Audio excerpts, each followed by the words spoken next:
Hello friends, once again welcome back to NitVed Bioscience, and today's our topic of discussion is very important, that is the X Ray Crystallography.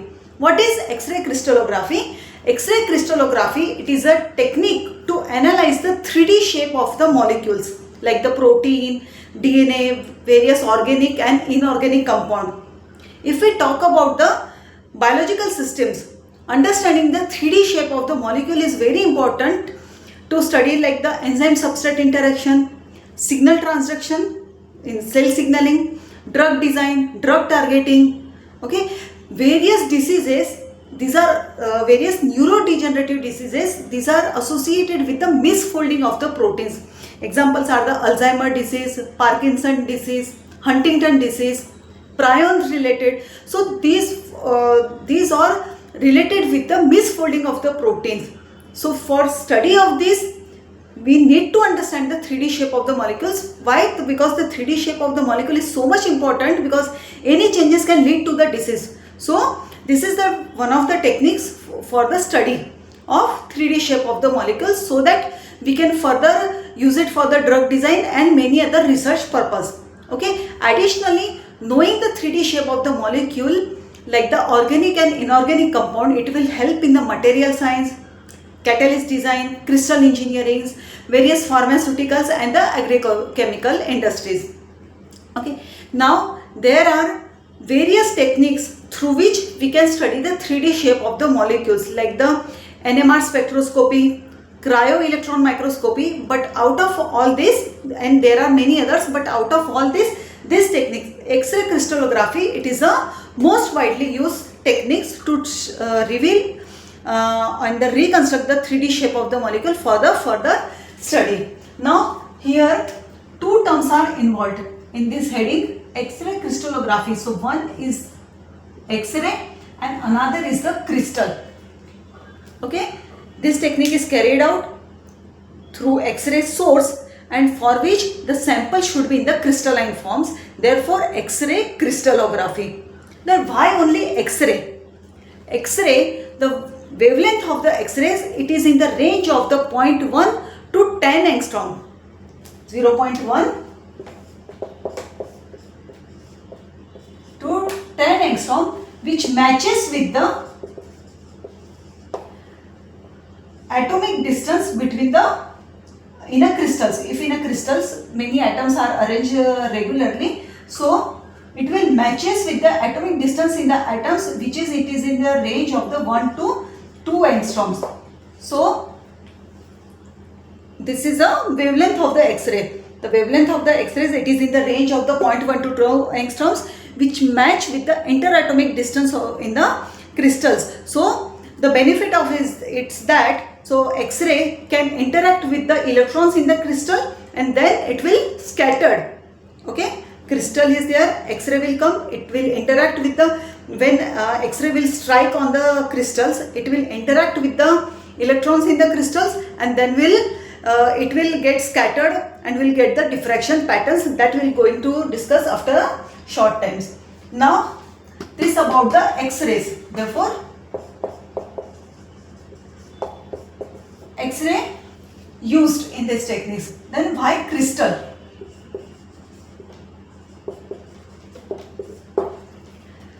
Having the crystal of the molecule which is under the study is very crucial, because crystals have the regular repeating arrangement of the pattern. Okay, having the crystal is important because the crystals have the regular repeating arrangement of the atoms. So just we had discussed, the basic idea is that X-ray, it will strike on the crystal, and after the striking on the crystals, will get the scattered rays or the diffracted rays and the diffraction pattern. So because of this repeating nature, regular repeating nature of the atoms in a crystal, the diffraction patterns will be amplified. Okay, diffraction pattern will be amplified and we will get the particular patterns which is easy to study under the computer. Okay, that we will discuss after the short time. So this is the significance. First, the X-rays have the wavelength which matches with the interatomic distance And why crystal? The molecule under the study, whatever, maybe it is a protein, organic, inorganic compound, DNA, whatever the protein should be, that molecule should be in the crystalline form. Why? Because crystals have the regular repeating arrangement of the atoms, and because of the regular repeating arrangement of the atoms, the diffraction pattern will be amplified, and then we will reconstruct the 3D shape of the molecule. Now, talking about the history. In the year 1913, W.L. Bragg and W.H. Bragg,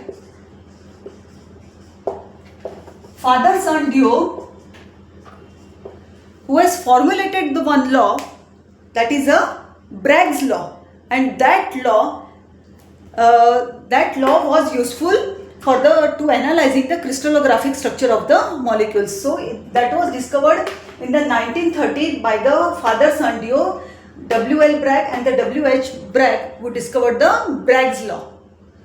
Okay. After that, in the early 1950, Rosalind Franklin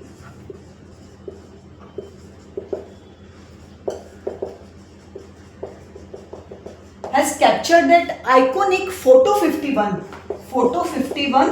of DNA, okay, through the X-ray crystallographic study. That iconic photo 51 she has captured, and that has become the very crucial, or that has played a crucial role in discovering the double helical structure of the DNA, which was discovered later on by the Watson and the Craig. So we can have the idea that how much this X-ray crystallography technique is useful, and it is used in the many other scientific research purpose as well.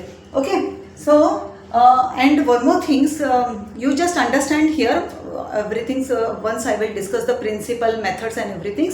The notes of this techniques, X-ray crystallography, so the link for the same is available in the description box. So right now you just understand the method, how this technique is performed. Now, talking about the principle. So what we had discussed, in the crystal, regular repeating arrangement of the atoms are present. Suppose this is the one phase of the, or one side of any crystals. So here we are discussing the principle, how this technique works. Later on we will describe the each and every instruments in details. Right now just we are having the overview how this X-ray crystallography technique works. So this is the crystal which is having the regular repeating arrangement of the atoms, on which the beam of X-ray will strike on it from the source.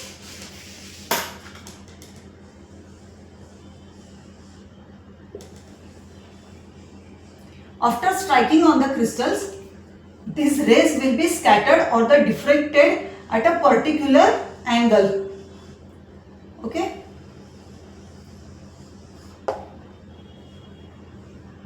Crystal from the X-ray source, incident rays, incident X-rays will fall on the crystals. After striking on the crystals, these X-rays interact with the electrons in the crystals and it will get scattered.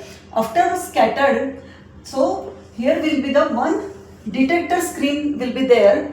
So this diffracted rays will strike on that and we will get the diffraction patterns. This is the overview picture of the X-ray crystallography. This is not the actual method, but for our understanding this is the overview picture, that from the source X-ray will come, or incident rays, that incident rays will strike on the crystal. Due to the regular repeating arrangement of the atoms in the crystals, these rays will be diffracted or the scattered, and because of the scattered rays we will get the diffraction pattern on the detector, and then from the diffraction patterns we will analyze the 3D shape of the molecules. This is the overview idea. Now after striking on these atoms, these diffracted rays, if these diffracted rays, those rays are in phase. What is the meaning of in phase and out of phase? These two terms we need to understand. So, any wave has a crest and a trough. So, when the crest of one wave will matches with the crest of another, or the trough of one wave will match with the trough of another, means these are in phase. Okay, these are in phase, and it will produce it will generate the constructive interference. And because of the constructive interference on the detector screen, we will get the bright spot. Okay, when the crest of one and the trough of another. Okay, so this is known as a out of phase. If both waves matching crest and the trough, they are matching to each other, so they are in the phase, and constructive interference, bright spot will get on the diffraction pattern or on the detector, sorry. When they are out of phase, this way. These are out of phase waves. So when they are out of phase, we will get the dark spot on the diffraction pattern. Okay, but like this is any statue. To reveal its full shape, we need to observe it from all the angles. We need to observe it from all the angles, because if you are looking from this side, you will have the picture of this side only. But we need to generate the 3D shape of the molecules. So we need to analyze the multiple diffraction patterns which is generated from all the angles of that, all the sides of that crystals. Okay, this crystal will rotate, and when the rays will fall, so rays will generate the diffraction patterns from all the angles. Then in the computer systems, multiple diffraction patterns will be collected. It will analyze, and this study will help to generate the 3D shape of the molecule. Okay, this entire process, this takes place in the cryogenic temperature, which is around the minus 100 Kelvin or minus 173 degree Celsius. So this cryogenic temperature is useful to prevent the damage of the crystals because of the radiations. Okay, so this is the principle how X-ray crystallography works. Okay, X-ray will fall on the crystals. Due to the regular repeating arrangement of the crystals, we will get the scattered or the diffracted rays. If those rays they are in phase, it will undergo into the constructive interference, bright spot. If these waves are out of phase, destructive interference, dark spot on the diffraction patterns. But this is on the just on one side. To get the complete 3D shape of the molecules, multiple diffraction patterns will be analyzed. Multiple diffraction patterns will be obtained by rotating the samples and taking the pictures from all the sides. Then multiple diffraction patterns will be collected in the computer systems. When the software is there, it will analyze all the diffraction patterns and it will reconstruct the 3D shape of the molecule. This is the principle of X-ray crystallography. Now we'll discuss about the Bragg's law. What is the Bragg's law? So this Bragg's law, it will explain that is a mathematical formula to explain the constructive interference. Bragg's law.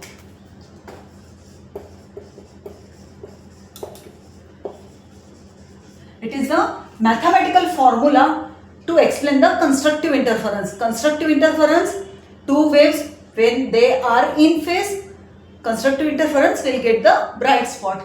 So the formula here is n lambda is equal to 2d sine theta.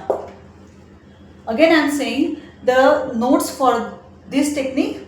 So you can go through in the description box where I will share the link of my FB page where I will share this notes. So you just understand here. N lambda is equal to 2d sine theta, where n is the order of reflection, lambda it is the wavelength, d It is the distance between the atomic planes. Suppose this is a one atomic plane, this is another atomic plane, this is another atomic plane. So this distance is d. Okay, d, and the theta it is a angle of incidence. This X-rays are coming, and this is the reflected or the diffracted rays or the scattered rays. So this angle is theta. So this formula n lambda is equal to 2d sin theta. This Bragg's law is useful for the studying the atomic distance in the plane and to interpretation of the diffraction pattern. Now there are various methods of this X-ray crystallography. These are single crystal method.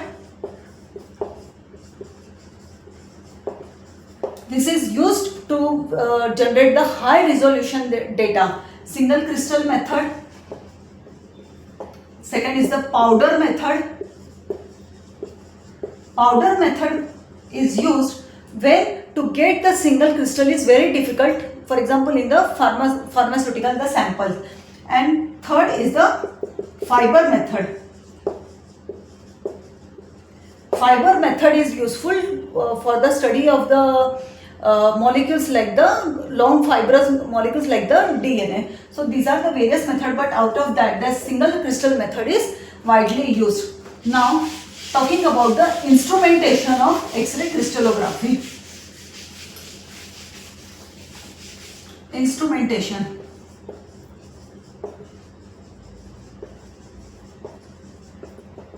First we'll have the source of X-rays. Source to generate X-ray.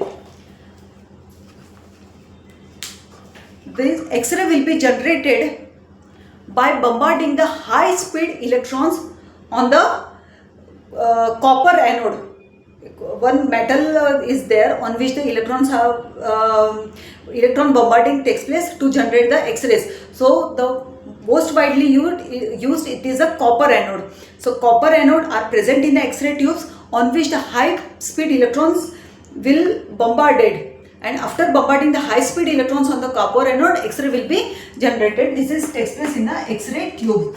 After that, collimator will be present.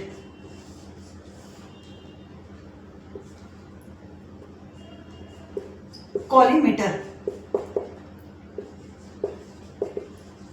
What is collimator? So the collimators, we will get the narrow beam of the X-rays. All the X-rays are coming. So through the collimators, we will get the narrow beam of X-rays. This is used for the accuracy. After that,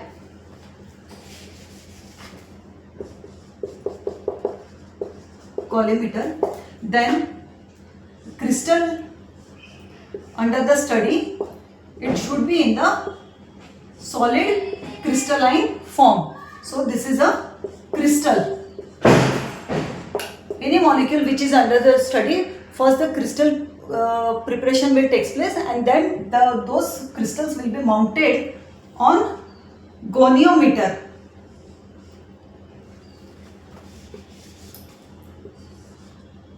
So what is the purpose of this goniometer? It will rotate the crystals in the various different orientations. Okay, it will rotate the crystals in the various orientations so that we will get the multiple diffraction patterns from all the angles of the crystals, and collectively then we will get the 3D shape of the molecules. Okay, because just if we study just this side, so here we will get the diffraction pattern from the just one angles. With the help of goniometer, it will rotate the crystals and we will get the diffraction pattern from all the sides of the crystals, which will be then collectively analyzed. Okay, after goniometers, so this scattered rays will, okay, sorry,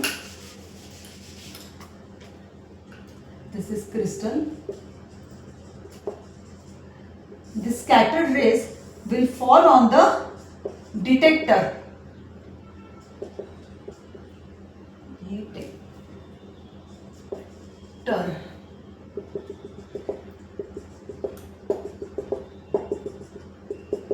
And here we will get the diffraction patterns having the bright spot and the dark spot. Okay, and this diffraction patterns then it will analyze on the computer having the software, and finally we will get the 3D shape of the molecules which is under study. Okay, so this is how the system works. From the source of the X-ray, it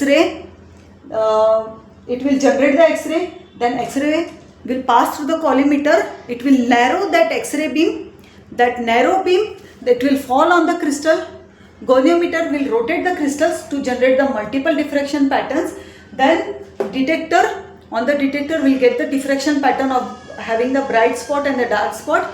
This diffraction patterns then it will analyze by the computer systems to generate the 3D shape of the molecules. Now last, where this technique is useful. So this technique is useful to study the 3D shape of the molecules like the DNA, proteins, enzyme substrate interactions, drug design. Okay, then in the cell signaling process, because the 3D shape of the molecule is important.